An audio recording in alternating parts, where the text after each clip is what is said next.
Welcome to our latest video interview on the buyer. Today we're joined by two people actually, rather than just a normal one, which is a double bonus.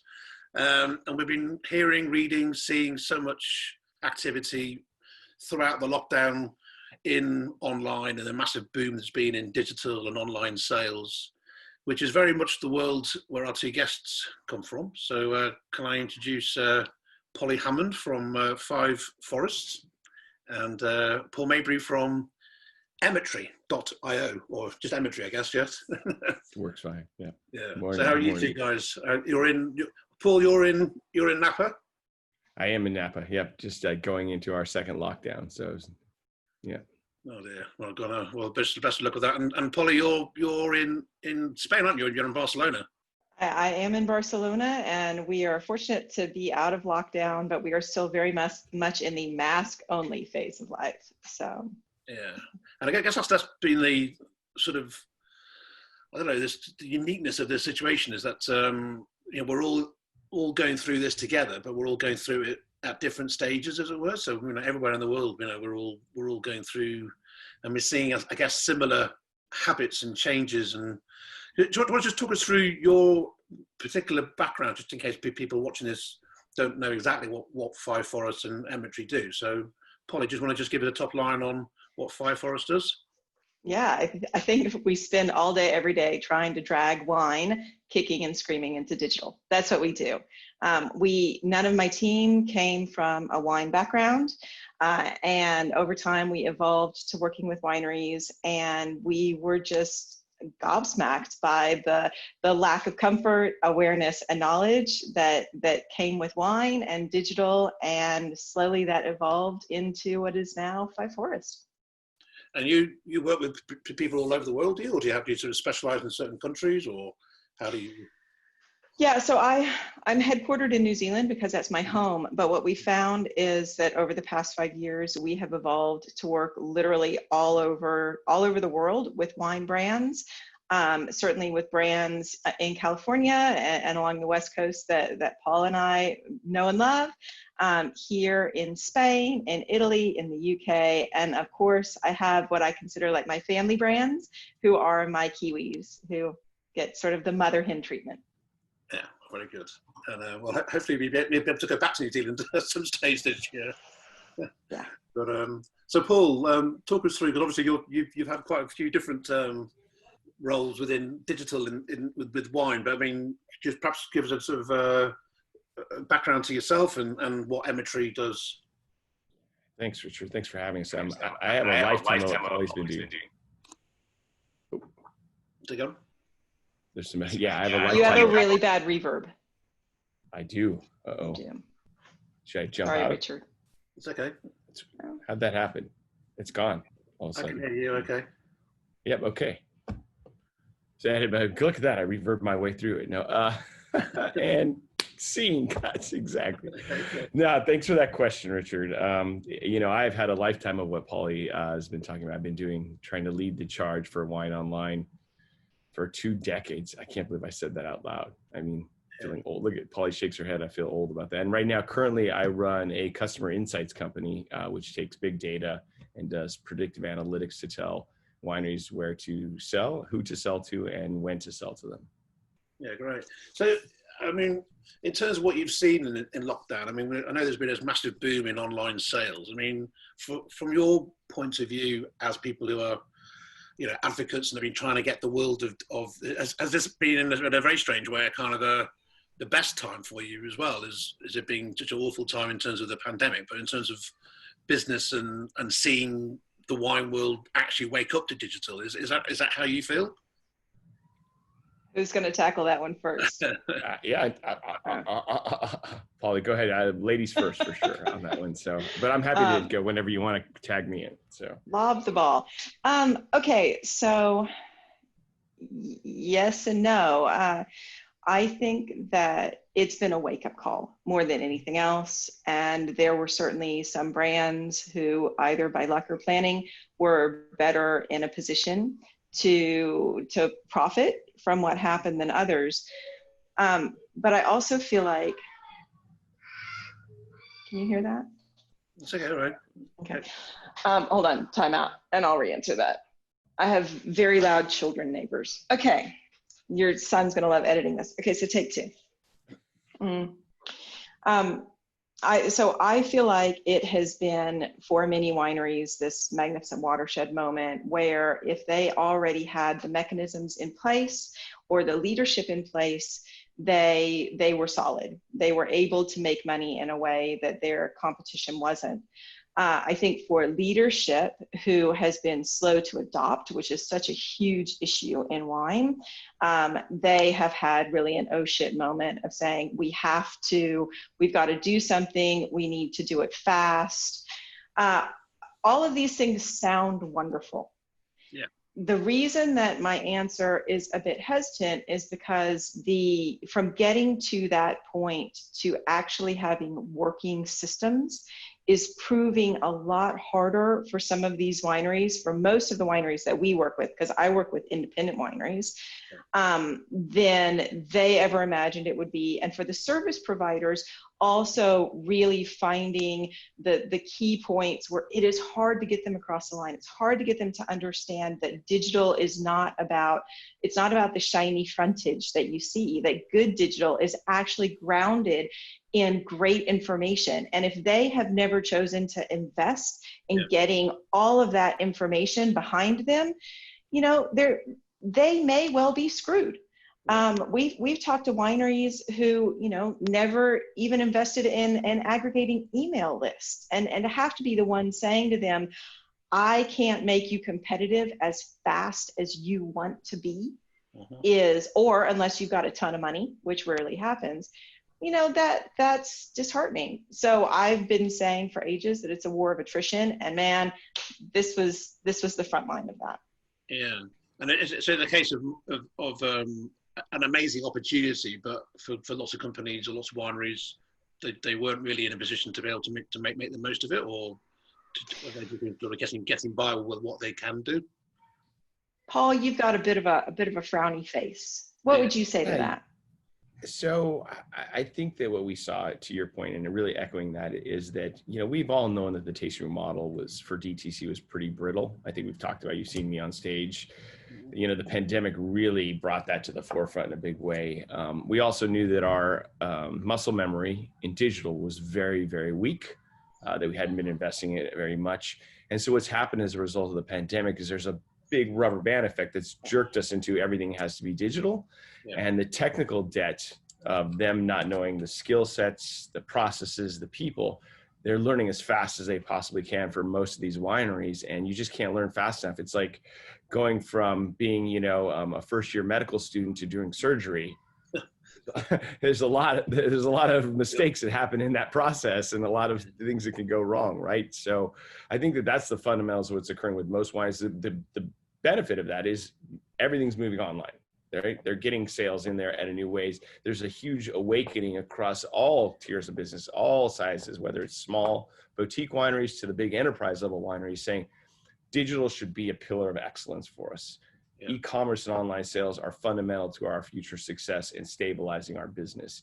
To Paulie's point as well, the companies that even had a modicum of infrastructure and people had such huge success on the other side of this once they got into the pandemic. So they were able to capitalize on those sales coming in and turn them into double, triple, quadruple. I mean, so we were seeing some wineries growing, 100% week over week, which is pretty amazing.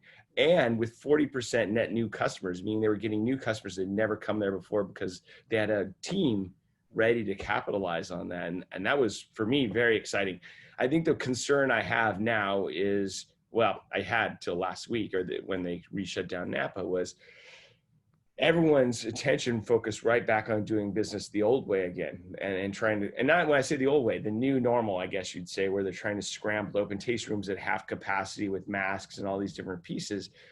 And suddenly digital was a forgotten memory, and they stopped paying attention to it. And that was my biggest concern going into this, the opening of Napa Valley. But this new shutdown actually has woken everyone up again. You're seeing a lot of layoffs, and you're seeing a lot of people saying, okay, let's stop this madness. Let's just go digital. Let's get it done. Let's get it done right. Yeah. Can I just piggyback off that for a minute? Something that I noticed that applies to what Paul is saying is that for a long time, working in digital, the work that we did, people would talk about it like it was siloed, you know, like you've got this thing that's called digital marketing, and they never saw it as part of a strategy. And that was actually the huge positive change that I saw come out of lockdown, is that wineries and the leaders in wineries understood, or at least we thought they did, that digital was just a part of a holistic growth strategy. Now, because I saw the same kind of growth numbers that Paul did, and I've seen the exact same trends regardless of where you are in the world, that as digital was no longer the savior, that it was easier to just revert back to what we know. The concern, I mean, obviously, where do you even begin to talk about the concerns on that? But my worry is that we are now faced with this issue of what I call the problem of realistic expectations. And people now have jumped into this one moment in digital, and quite by accident, they had this moment in time that was so very unique.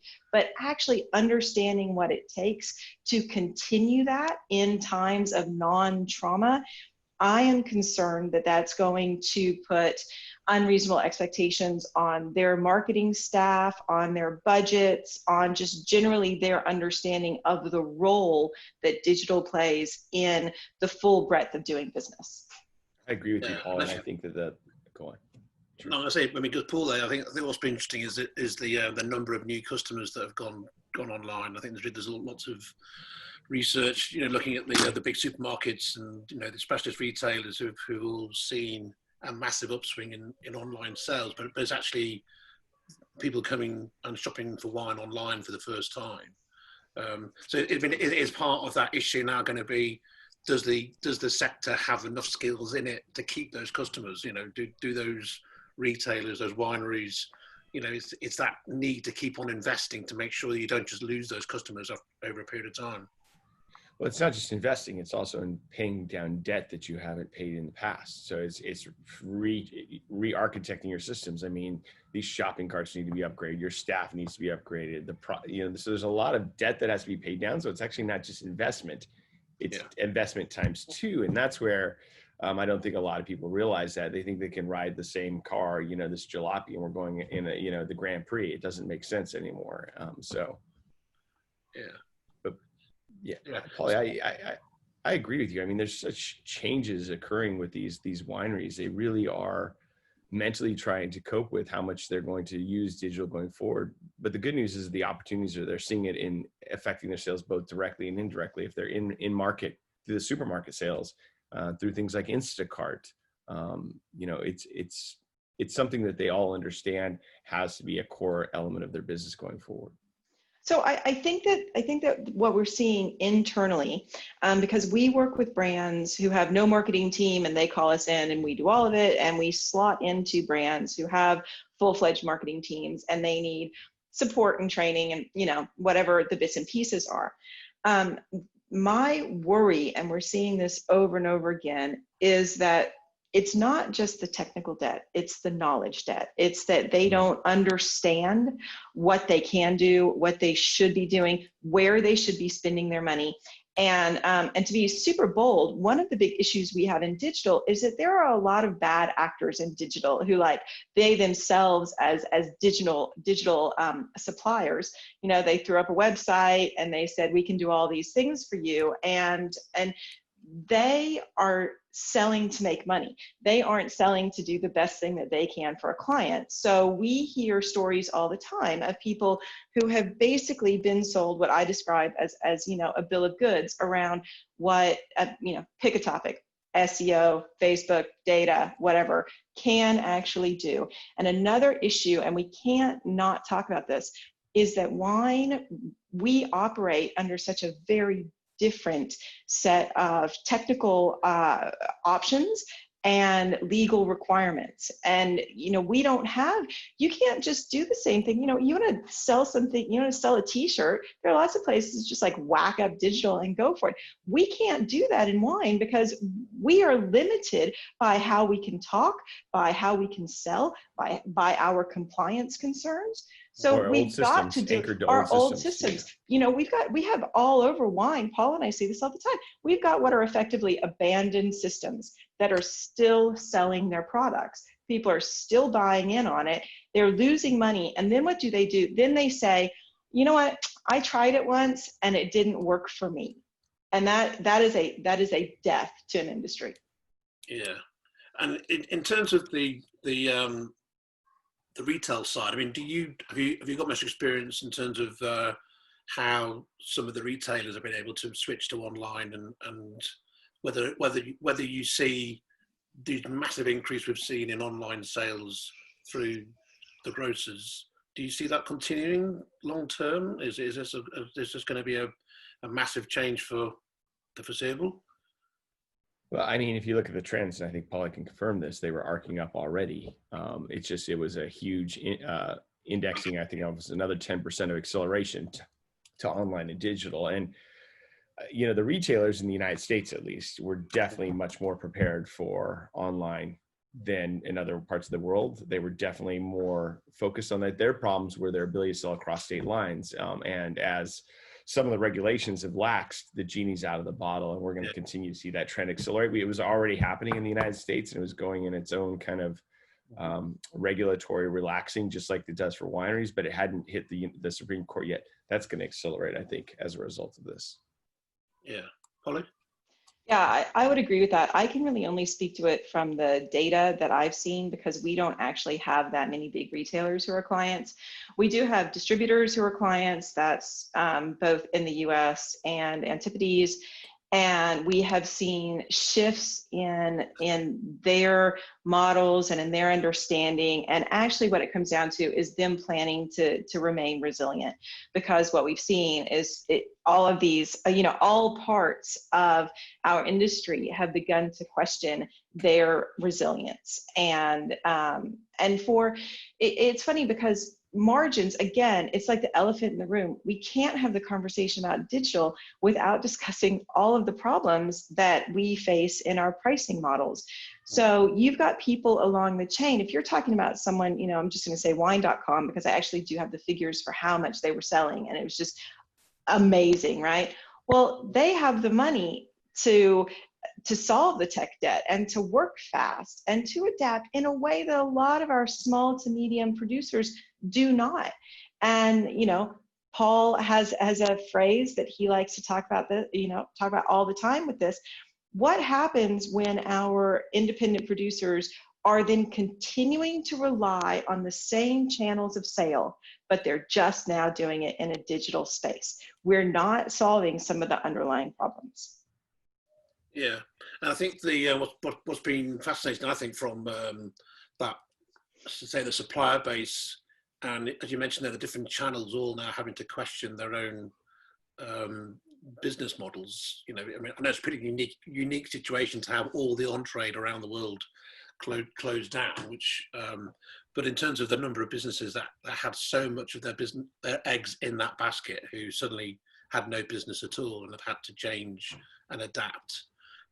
Do you think that whole channel management thing is now going to be sort of ripped up a little bit in terms of what people have done in the past about being very strict about, I'm only an on-trade supplier, I'm not doing this and that? Do you think this is the time when those rules will get ripped up, or again, do you think it'll just be for the moment?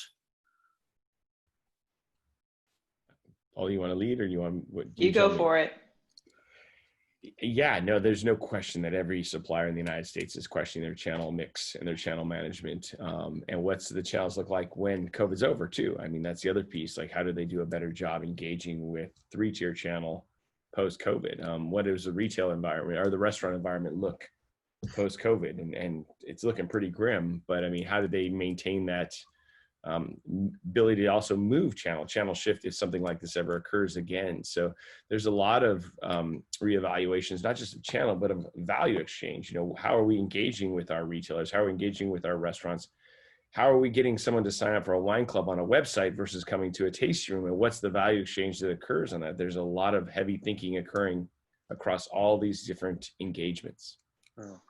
Yeah, and I don't think that that's unique to America. And in fact, the European models, in some sense, are so much harder than the American models. Where that, at least in America, there's a feeling that somehow through your distribution systems, you can have a conversation with an end user or the drinker somehow. When you start to now cross, over into our European models, that becomes exponentially harder. And what's even worse is that in many cases, they're less adaptable.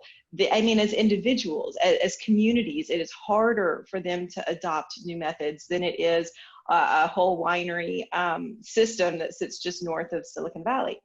So, well, yeah. the European, and old world models were definitely more reticent to use digital. They were actually, their technical debt and their knowledge debt was even greater than the U.S. or the new world wineries in general. I'd say that old world versus new world was about their ability to adopt these tools, and even the new world, even though we had some of them, we weren't really leaning into them. They were more of an afterthought. Yeah. So that tells you how bad a lot of my European friends that I know, their wineries is scrambling to catch up.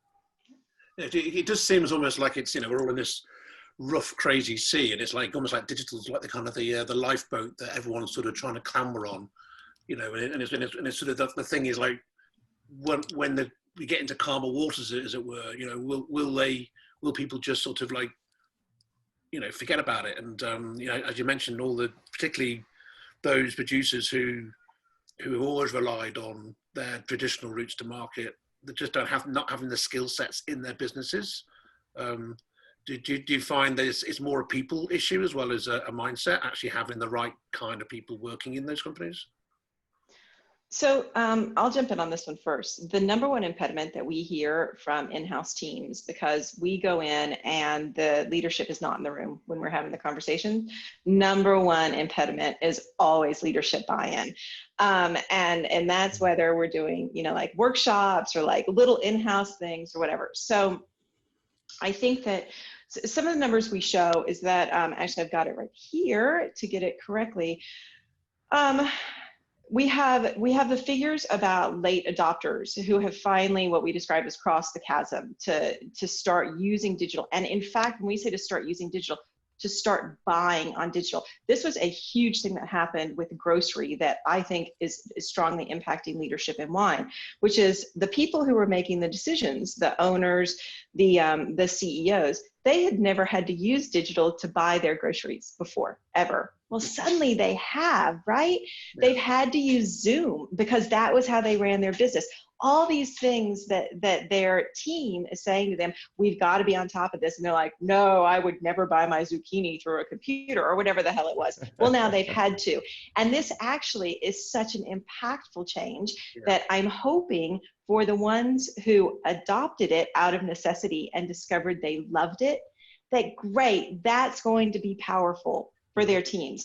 But absolutely, they're going to be the people who are going to go back to buying their zucchini at the local market because it's easier and they like them the way they are and they don't want to learn any new tricks. And that is heartbreaking, and we are seeing that. And I just want to hug their marketers when I watch it happen. So for all the sort of wine companies out there who have made the move to digital and clearly need to do even more so in the future, I mean, from your experience, what kind of skills do they need to prioritize? I mean, it's very well, you say, let's invest in digital, but who are the right kind of people for you to be employing?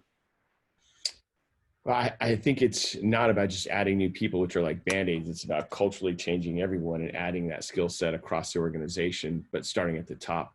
And I think that's the hardest piece. And it's a lot of, small bite-sized pieces to build acumen and experience while you're inserting and adding more digital people, because otherwise it's a culture shock. You have these really digital people and you have these really wine people, and mixing them is like oil and vinegar, to be very honest with you. And I've noticed that at companies that have hired that, the poor digital person feels lost, alone, and they're pushing against an organization that doesn't want to adjust.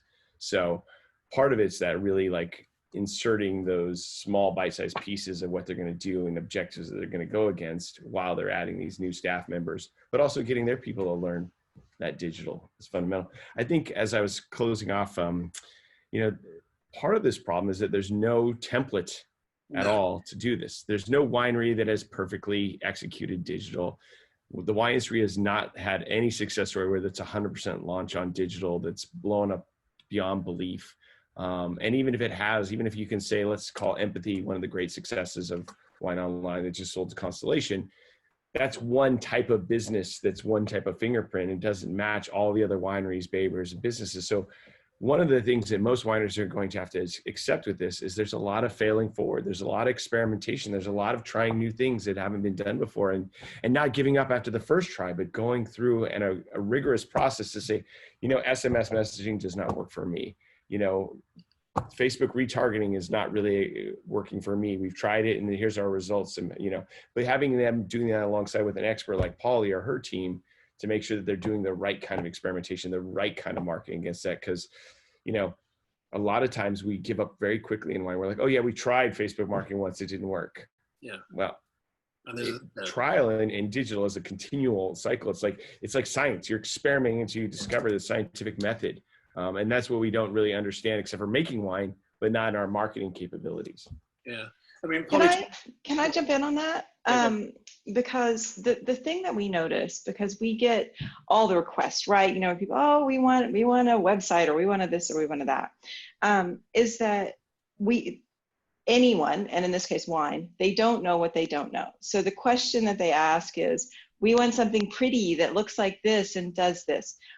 They don't understand that the part of it that they're thinking about is just like, this topmost layer, that actually investing in all of the foundations that help you market. I mean, like properly market, that help you understand your audiences, that help you, right through to what kind of plantings are you going to be doing. I mean, good digital and that beautiful shiny skin exist to aggregate the data that helps a proper marketing team make solid decisions. And, Paul is talking about testing. This is something that we are adamant about. And I will say honestly that I just have a great team behind me. I don't do that work myself personally, so I can't take credit for that. And a good example of something that has just come up is this past week, a key privacy setting for remarketing in California has just changed. If you're relying on people who went through a wine marketing program to be able to keep up with algorithmic and legislative and data and tech and privacy changes, you're barking up the wrong tree. Yeah. You need people who know how to do the job they're being given, and they need to be able to create a shared language between wine and digital. Yeah. And it's tough. Is there a kind of a digital health check or digital checklist that you would, some ideas for companies to think, what have I got right? Everything. I guess, as you mentioned at the beginning of the conversation, I think just having your email database in a setup so that you actually can send out mailers that work. I don't know, what kind of things would you fire off as being some of the health check things that need to have right? So I'll jump in on this first, and then Paul can also respond. I would always say ladies first, please. Always ladies first. That if you are having more conversations with your designers than you are having with the people who are looking at your marketing, your digital numbers, that's the health check alarm right there. You need to be spending more hours looking at the numbers, understanding what they mean, and figuring out how to take action from those numbers. Then you need to be playing with pictures of hands holding grapes on the front of your website. The other things, though, I mean, it's pretty boring, the stuff that people need to be paying attention to. And I can't even believe that I'm going to say things like, can you please have a fast, responsive website? Can you actually think about the customer experience of getting from what they came there for out the door? Because that's where we're falling flat. And they're so basic. I can't believe we're still having this conversation. Try and buy a bottle of wine on your own website.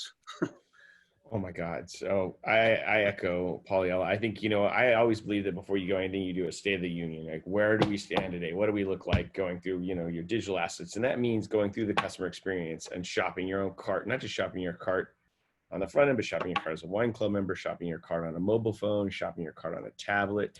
I have to tell you, I had someone online the other day ask me about great summer wines that had leaned into digital because he wanted to support them. And so I started to pick out some of my favorite summer white wines and such, and the carts were terrible. I was like, oh my God, we're 5 months into COVID. You've had plenty of time to clean that cart up. And I posted actually on Twitter all the carts in a running PowerPoint.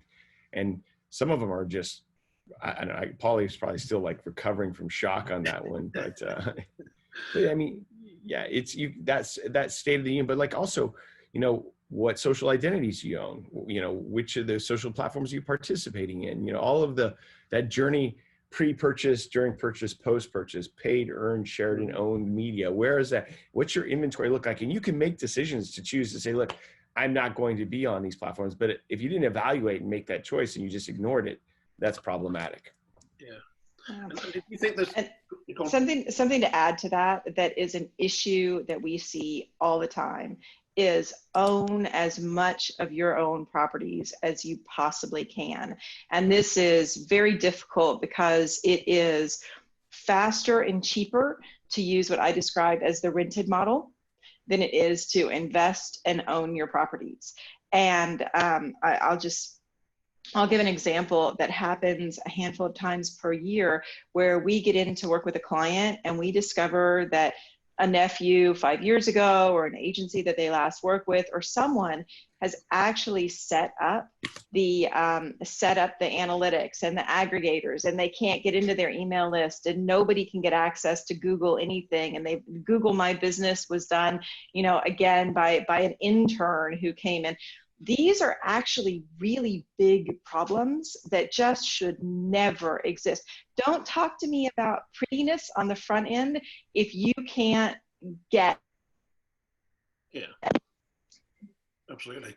Yeah, it's like kind of the engine, isn't it, of your, I mean, I was thinking about my own websites, you know, it's very well having nice photographs on the homepage. It's how well your SEO works, because if it doesn't, if no one can find it on Google, then it doesn't really matter how pretty it looks, you know. And even if they can find it, if they can't check out easy, you know, it doesn't matter either, right? So. Yeah. Do you think that obviously in lockdown we've seen quite a few major FMCG brands start up their own direct-to-consumer, which I guess they've probably been planning these things for a while and never really had the kind of the guts to actually press the button. And I suppose COVID has given a lot. I mean, we've seen everyone from Heinz, Coca-Cola, Frito-Lay, PepsiCo, you know, and all their brands are all now available. And we've seen a bit of it in wine, haven't we? We've seen a few companies who are also looking some of the bigger brands. I mean, do you see that as being a welcome move? And where's that likely to take us, Paul? I know that's one of your key areas. Yeah, I'll go. Paul, do you mind if I Go for it? Yeah, no, I think it's a natural progression. It's been happening outside of us quite significantly. I mean, Nike is almost 40% direct to consumer, right? We know that as well. So this is a fully circuitous loop where these two things are synergistic and not in competition. So that data feedback loop, they're doing it because of the data feedback loop, allows them to make smarter decisions, allows them to create customer relationships, and actually allows them to push product in market in different and smart ways. You know, I've continually talked about Hint. Big fan of Kara Golden, and she uses the data to create new flavors, you know, look at hotspots across the country that are moving so that she can bring those flavors to those different places. All kinds of, you know, demographics and psychographic behavior to assist her marketing at Target or Publix in the United States. So it was always evident that should be the case. You know, and I think that the big brands like Target have learned that this is a synergistic relationship that they can play together. But at the same time, those big brands create their own private labels, you know, to compete with it. So they've had their cake and eat it too. And now they're learning that by these big FMG, you know, all these consumer packaged goods brands that are actually adding value by doing their own direct consumer business.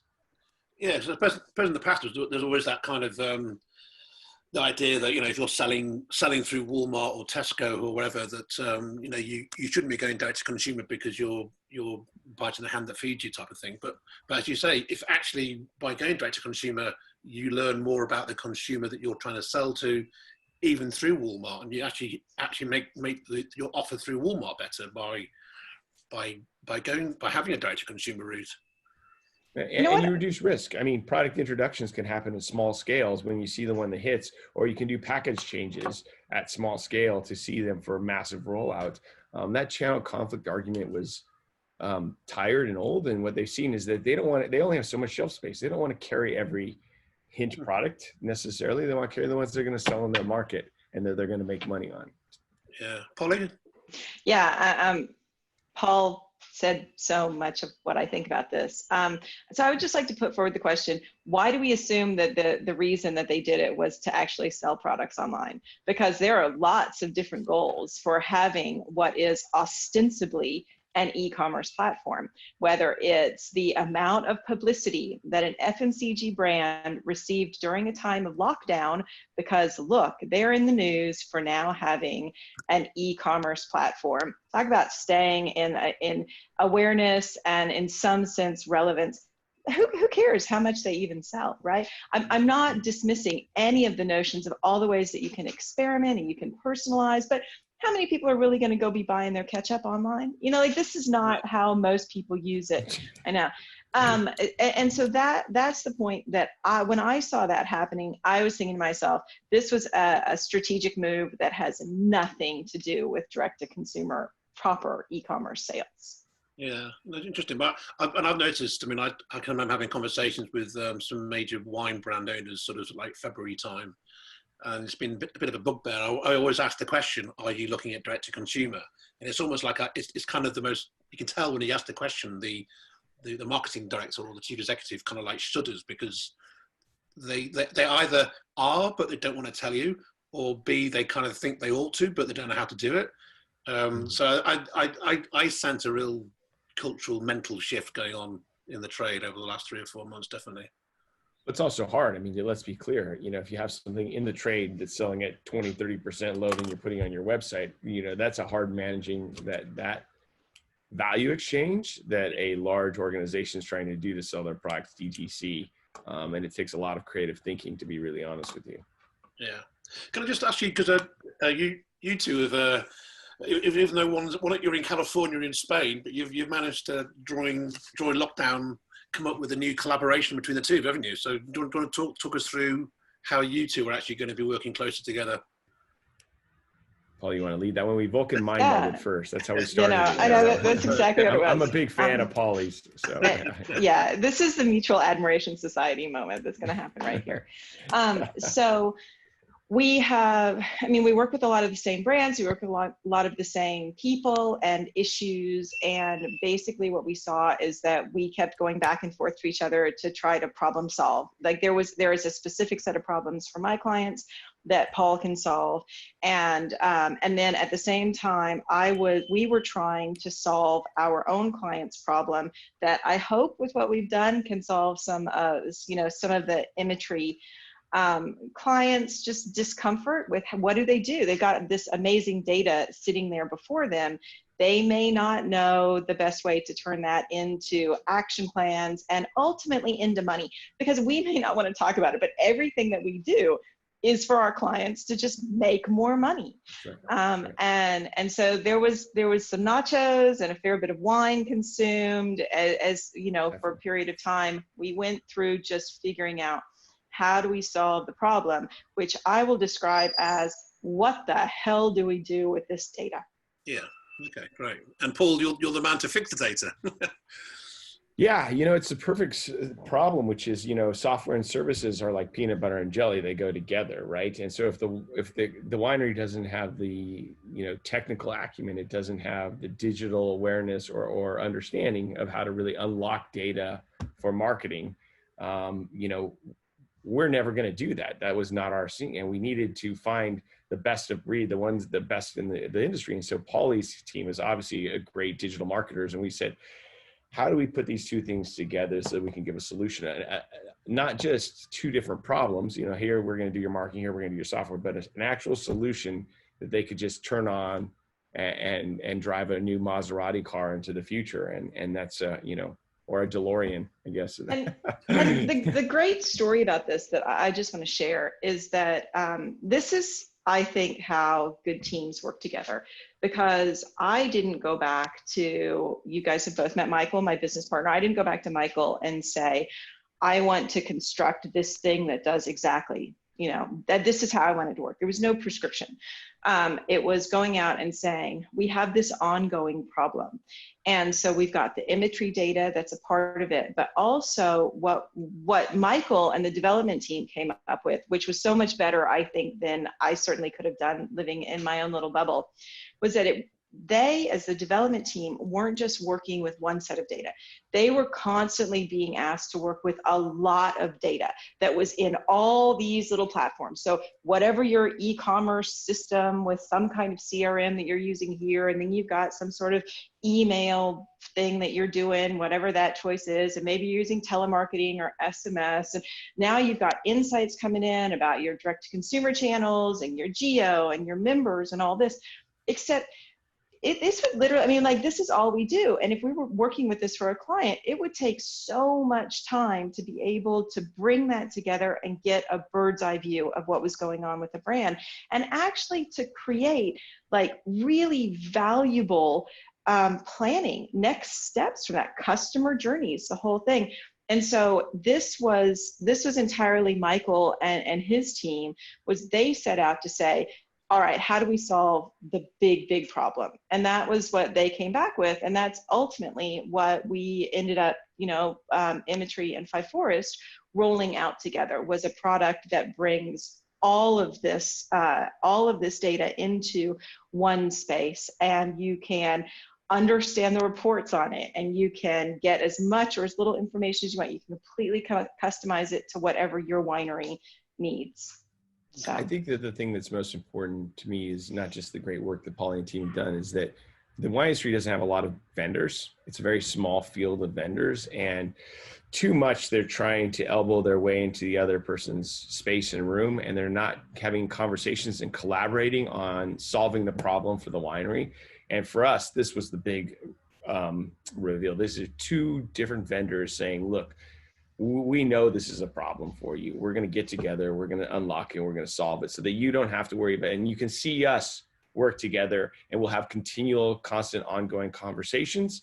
In fact, Polly's and her team, Michael, are part of our Slack group. They have their own channel. They get to talk to our team fully time whenever we have new releases. We're trying to make it a continual evolution and evolve together, so that we can always be providing those good answers. And I think that that was one of the best parts. And, you know, Polly and I are obviously friends. We obviously have respect for each other, but the fact that we could get our two organizations to work together to solve that winery's problems was really the victory. Yeah, it's great. Well, it's fascinating. And in a way, you're almost doing you're putting your mouth where your talk is, whatever the expression is, in terms of, you know, digital is all about trying to get the company to work better together, isn't it? It's all about how you link the company together, and by the work that you're doing, you're almost doing that in practice in a way. You're sort of showing the way forward. So, you know, I wish you all the best with it. And you know the great thing about it, because I have to say, we've got we have the test case, right? That they are an amazing winery. They work with both of us very closely, and actually getting to see the results of this collaborative effort for this winery, who has so graciously agreed to be the case study, and with the winery, you know, what you begin to see is that it changes also their dynamics. I mean, this winery works with an amazing PR team, and they've got so much trust and respect with this unified group of people who have come together for the sole benefit of making that winery more successful. And I think that whether it's what Paul and I are doing, or what we're seeing, you know, with the work that you're doing with all the Zooms, with the Real Business of Wine, whatever it is that I hope is the lasting effect of lockdown, is that we have realized we have got to be a stronger community as a whole. We've got to stop circling the wagons and firing inward, because the whole industry needs that effort to stay safe, to stay relevant, and to push back, push past the issues that we're dealing with right now. That's very well, very well said. Yeah, I totally agree with that. And I think actually, to be honest, I mean, we're all perhaps guilty in the past of going to all these conferences and events and then having great conversations about what we could do. And then we all go back to our own little worlds, and then, we might do it on our own. But I think that collaboration that you talk about and it's great to see that you are making it happen. I mean, perhaps it's a good place to sort of bring things to a close in terms of looking at, say, a bit of a corny question, but I mean, if you sort of have a look ahead to a year, 2 years, 5 years down the road, I mean, what would you like to look at as being digital success for the wine industry? What step changes would you like to see happen for you to say, yeah, digital now really has broken through? I'll go ahead and leave. That's a tough question. I think that if you hadn't included the digital part of it, my answer would have been, what do I want to see for the wineries in 2 to 5 years from now? I want to see every winery I work with able to pay their mortgage. That's what I want. I want to see them be able to price right and take their families on holiday. I want them to enjoy all the reasons that they went into wine, because nobody goes into wine. I mean, not, because we work with independents, they don't go into wine with dreams of being gazillionaires. I want digital in that sense. My hope for them is that they can see that digital is just one tool that makes their lives easier and gives them more time to do the part of the job that they love. And if they can adopt that, and it can just begin to fit seamlessly into all the ways that they look at business, then my work will have been a success. Very good, thank you. And final words to you, Paul? Yeah, I'm actually, that's a much more altruistic and beautiful way of saying it. I'm actually gonna be simply numbers based, which is, I just like to see us benchmark to other industries about how much digital they're spending and how much e-commerce. If we're even close to analogous to other industries, we're gonna be a huge success. But right now we're lagging so far behind. We're in single digits while everyone else is in double digits on their, the 20s, 30s, sometimes 40s and 50s. So that's where I would like to see if we can catch up with the benchmarks. And that's why I'd like to see 1 year, 3 years, 5 years. And then at that point, that means that the business is evolving. That means that the industry is evolving and keeping pace, and we won't become irrelevant. We will manage to be sustainable and survive digital Darwinism. Yeah, well, hopefully it'll move quick enough to make sure that you two stay in wine and you don't go off to benchmark yourself somewhere else. So, because the industry definitely needs digital leaders like yourself. So, I just say thanks very much for your time, and very best of luck with the collaboration. And I look forward to actually seeing you in real life soon. Thank you, Richard. Thanks for having us. Thanks a lot. Be safe. All right. Thanks. And thanks again. I look forward to that pint as well with both of you. So, all right. Take care.